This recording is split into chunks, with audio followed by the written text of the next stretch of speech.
요 자리가 1등이에요. 어른들의 도시에서 약간 이제 노인의 도시로 좀 대출이 안 돼요. 이 동네 없어요. 시흥시 배구동에 도착했습니다. 구매물로 정말 저렴하게 매수한 실전반 구기 수강생분의 성공 사례 영상을 찍으러 와봤고요. 지금 평일 오후 3시 정도 됐는데 사람이 제일 많은 지역에 위치한 1등 건물에 투자를 하셨기 때문에 보러 가보도록 하겠습니다. 안녕하십니까? 안녕하세요. 네, 안녕하세요. 네, 반갑습니다. 네. 반갑습니다. 배구 동네에서 좀 아세요?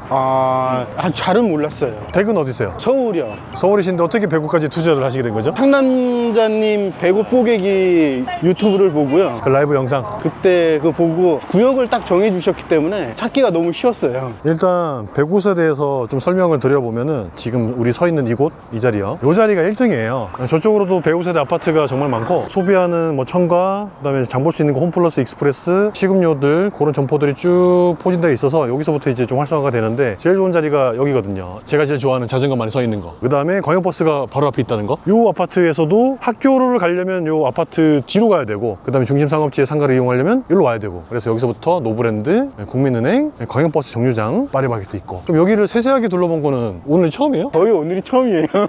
그냥 라이브 방송에서 정답지 보고 그냥 그럼요. 답이 나와 있는데 답이 나와 있으니까. 여기 보면 낮에도 사람이 엄청 많고 지금 아이들이 학교 갔다가 학원 갈 시간이긴 한데 엄마들이 그래도 좀 있네요. 그리고 메인 택시 정류장이 또 이쪽이기도 하고 이런 시범빵 뭐 붕어빵 이런 것들도 보면은 한여름에 이런 걸 판다 그러면은 고 라인, 고 입지는 끝판왕인 거거든요. 여기도 보시면 이제 청과 야채, 계란까지 자판, 요거는 깔세네요. 깔세는 뭐냐면 보증금을 좀 적게 주고 단기간 임대로 쓰는 건데 대신에 월세가 엄청 높아요. 평균보다 한 2배, 최소 2배 정도. 동물병원도 있고 약국도 있는 모습이고 여기도 동선이 조금 끊어지지가 않는 이유가 뭐냐면 요런 게 되게 중요하거든요. 저기 아파트에서부터 요렇게 지금 보행자 통로 따라서 횡단보도로 쭉 이어지잖아요. 요런 자리가 정말 핵심 자리. 배구 세대 많은 곳에서 요렇게 로데오길로 쭉 이어지는 이런 거리가 가장 활발히 사람들이 많이 왔다 갔다 하는 곳. 우리가 앞쪽 라인만 쭉 와봤는데 일단 좋은 게 확 느껴지죠. 어딜 가나 이런 라인이 제일 좋고 대신에 이제 비싸다는 게 단점인데 우리는 겁나게 싸게 샀다. 바로 뒤에 건물이긴 하지만 역시 잘 샀다. 지금 서브웨이라든지 뚜레쥬르가 지금 자리가 없어서 안에 낑겼어요. 이런 매물들이 월세가 비싸서 사용하다가 이제 못 버티고 나간 매물. 이런 거는 공실 오래된 게 아닌 게 뭐냐면 임대 현수막이 새 거야. 요 라인부터 먹자가 쭉 형성돼서 이제 먹자 박스라고 통칭으로 불리우는데 저 끝으로 가면 갈수록 이제 안 좋은 거예요. 저쪽에는 뭐가 좋냐? 땅값이 저렴하면서 월세를 많이 못 받기 때문에 호텔 부지로 되게 안성맞춤이고 중요한 건 뭐냐면 우리가 지금 앞쪽 건물에서 들어와서 한블로 안에 들어왔잖아요. 안에 들어왔는데 지금 뭐 있어요? 헬스잖아요. 그러니까 헬스장도 자체가 앞쪽에 큰 거리 쪽에도 들어가는데 뒤에도 들어올 수 있다. 왜 그러냐면 대형 면적이 공급이 없고 월세가 또 저렴하게 쓸 수 있고 바깥쪽 건물에서 한 칸만 들어오면 되니까. 그래서 전체적으로 보면은 공실이 없다. 너무 좋습니다. 예전에 그 시화산업단지 정왕동 상권이 되게 좋았는데 배구 신도시가 생기면서 대부분 다 이쪽으로 이사를 온 거죠. 그리고 사실상 정왕동 상권은 좀 많이 죽었고 어른들의 도시에서 약간 이제 노인의 도시로 좀 바뀌는 느낌인 거고 대신에 여기는 반대로 젊은 층에 대한 도시로 그렇게 지금 자리가 잡혀가고 있는 상태고 우리 그레거자님이 기초반 하시면서 물건 검토하고 실전만 시작과 동시에 지금 바로 계약이 된 건물이 짜자잔 이거 그렇죠? 호반 서밋 플레이스에서 봤을 때 전면상가고 예전보다 배구 느낌이 엄청 좋아졌어요. 저 끝에 경매가 나왔었던 적이 있었거든요. 근데 저게 낙찰가가 좀 비쌌던 걸로 기억을 해요. 그때 그 시세가 가장 제일 쌌던 게 아닐까. 근데 그것보다도 지금 저렴하게 산 게 이 건물이 되는 거고 1등 건물 바로 옆에 거잖아요. 그러니까 1.5등 정도가 되는 겁니다. 엘리베이터가 총 3기네요 건물 컨디션 너무 좋다. 렌트카 사무실, 스터디 카페, 피트니스 줌바, 뭐 애들 키즈 카페, 뷰티 미용, 그 다음에 디자인 사무실, 학원도 있고 다이나믹하네요 업종이. 근데 이렇게 다 한 대 섞일 수 있는 것 자체가 입지가 좋고 건물 컨디션이 괜찮고 관리도 잘 되고 이분들이 감당이 되는 월세 시세로 형성되어 있기 때문에 너무 좋은데. 그레거자님 인터뷰를 한번 해보도록 하겠습니다. 누구세요? 저는 그 퇴직을 지금 한 5년 정도 남겨놓은 직장 생활을 하는 D-Day 5년 남았네. 그래서 지금 뭔가 파이프라인을 만들어 놓자 준비를 지금 하고 있습니다. 부동산은 전혀 몰랐었는데 공부를 시작을 한 거예요. 공인중개사 이제 시험을 자격증을 한번 따보자 그래가지고 땄어요? 예. 오? 똑똑하시다. 그걸 따고서는 관심을 이제 가지게 되니까 투자를 해야 되겠다 해서 토지를 공부를 했는데 공동 투자도 하고 뭐 이러다 보니까 혹시 뭐 그런 유명한 맞습니다. 맞습니다. 저는 이게 토지 공부를 하면서도 뭐 상가 쪽도 좀 관심이 있었기 때문에 상남자님 팬이었거든요.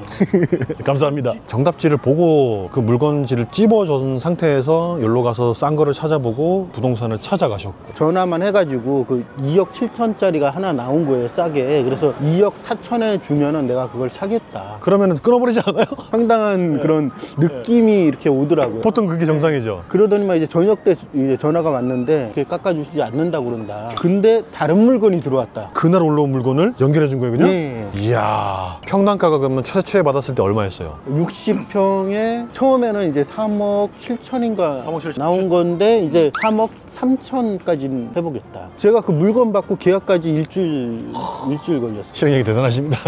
요게 지금 이게 몇 층짜리 건물이었죠? 7층. 아, 7층을 매수하게 된 거고 전용 평수가 지금 60평 정도. 60평 정도 됐고 최종으로 내고해서 매수한 가격이 3억 2천. 사장님보다 한 번 더 깎았네. 평당 얼마죠 그러면? 계산해보면 525만 원 정도.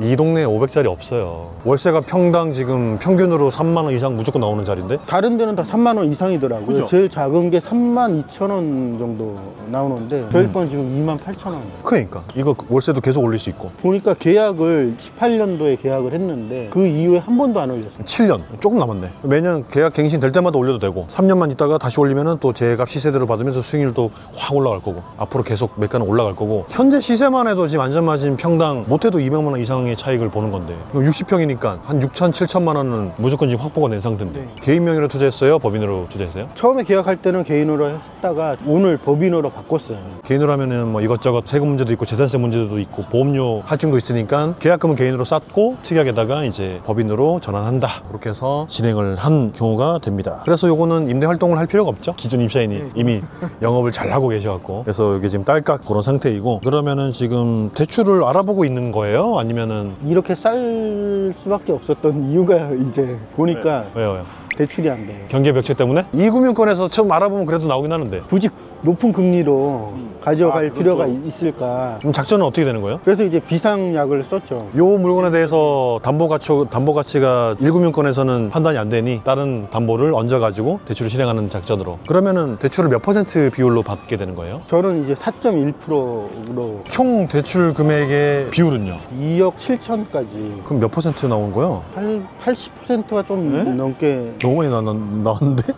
84% 대박이다. 근데 확실히 그 알고 있어야 되는 거는 경계벽치가 없어서 1금융권에서는 대출을 잘 안 해주려고 해갖고 다른 물건을 담보로 얹어갖고 개인 명의로 대출을 실행해서 법인한테 빌려주는 그런 가수금 형태로 지금 작전을 짠 거고요. 근데 놀라운 게 신설 법인임에도 불구하고 직장인 레버리지 때문에 아마 신용도가 좋았을 거라 생각하는데 그쵸? 네, 맞아요. 그것 때문에 조금 연봉이랑 뭐 이런 것들이 좀. 예, 그런 개인적인 것들 다 종합적으로 판단해 봤을 때 4.1%면은 안전하다고 해서 은행이 선뜻 내어준 거고 대출도 84% 비율로 이제 최종 세팅이 되는 거죠. 그러면은 저 사람이 한 2년 반 3년 남았는데 그때 지나서 현재 시세대로 월세를 주면 이제 수익률이 이제 엄청 높아지게 되는 거고 그때 이제 작전이 나간다 그러면 벽체를 세우고 이제 임차를 주면 되고 그때 이제 대출 실행도 다시 보고 가지고 다시 또 투자를 하면. 부동산 공부 열심히 하신 게 이제 느껴집니다.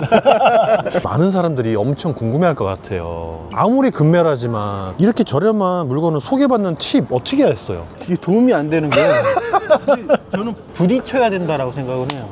전화도 걸어보고 이러다 보니까 이제 연결이 되는 거지. 가만히 있으면 아무 일도 일어나지 않는다.